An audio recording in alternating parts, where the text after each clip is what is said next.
ကိုဘဝဆက်တိုင်းကောင်းစားစေခြင်းနဲ့ဆိုရင်တဲ့မကောင်းမှုအကုသိုလ်တွေနဲ့ဘယ်တော့မှကိုယ်ရင်နဲ့နှလုံးနဲ့မရှင်တွဲစေနဲ့နနံပပိနဆိုလိုတာကမဟုတ်တာလုပ်ဖို့စိတ်မကူးနဲ့ကိုယ်ရင်ထဲမှာမဟုတ်တဲ့အတွေးတွေကြောက်လာစေနဲ့တော်လှန်ဖယ်ရှားပြေသူပြောနော်လက်မခံနဲ့မဟုတ်တဲ့အတွေးဆိုတော့ကောင်းတဲ့အပြစ်ကင်းပြီးတော့ကုသိုလ်ဖြစ်တဲ့အတွေးတွေကိုတွေးပြီးပါဘာတွေတွေးရမလဲကိုယ်ရေးကိုတွေးတာကြရင်အေးဒီနေ့ငါဟာကိုချင်းသီလနဲ့ပြည့်စုံရလားငါတဏ္ဍာမှာကိုချင်းသီလရှိရလားငါပါရိနဲ့အချိန်ကုန်နေတယ်လေငါစိတ်တရားရောကုသိုလ်စိတ်နဲ့အချိန်ကုန်သလားကိုယ်ကိုဆန်းစစ်ပြီးတဲ့အခါကျတော့ကုသိုလ်နဲ့အချိန်ကုန်အောင်ကြိုးစားဖို့လိုအပ်တယ်ရင်နဲ့နှလုံးနဲ့ကုသိုလ်ရဖို့ကအရေးကြီးတယ်ရင်ထဲမှာတရားဖြစ်နေတယ်လှူတာမလှူတာတဲ့တရားဖြစ်နေတယ်ရင်ထဲမှာတတိတွေဖြစ်နေတယ်ရင်ထဲမှာမကောင်းတာတွေကိုမလုပ်ဖို့ကြိုးစားတဲ့ဝိရိယတွေဖြစ်နေတယ်ရင်ထဲမှာစိတ်ထားစိတ်တွေလေလွဲ့မနေဘဲနဲ့ကောင်းမြတ်တဲ့အာရုံတစ်ခုမှတည်ကြည်မှုတွေဖြစ်တယ်ရှင်ထဲမှာအမှန်ကန်ဆင်ញင်သုံးသပ်တတ်တဲ့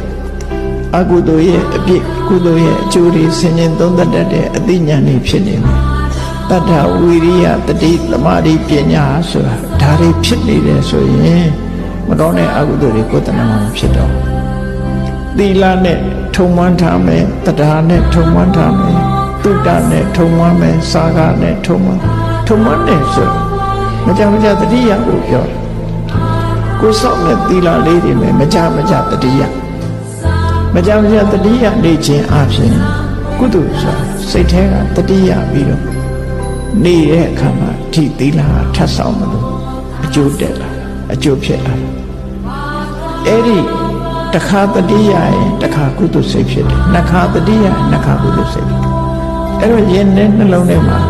တတ္ထာပရိဘဝိတစိတ်သီလပရိဘဝိတစိတ်တုဒ္ဒပရိဘဝိတနာထားတဲ့တရားတွေမကြတရားနာစဉ်းစားတုဒ္ဒပရိဘဝိတစိတ်စာကကိုလူထားတဲ့ကုသိုလ်ကောင်းမှုတွေကိုယင်နဲ့နှလုံးထဲမှာမကြတာပရိဒအေးစဉ္ញတုံတရား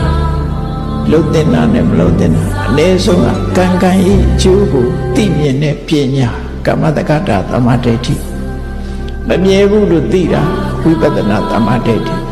အနည်းဆုံးကမ္မတက္ကတာသမာဓိဋ္ဌိဝိပဿနာသမာဓိဋ္ဌိဆိုကိုယ့်ရဲ့နဲ့ဖြစ်အောင်လုပ်ရမှာပဲဖြစ်တယ်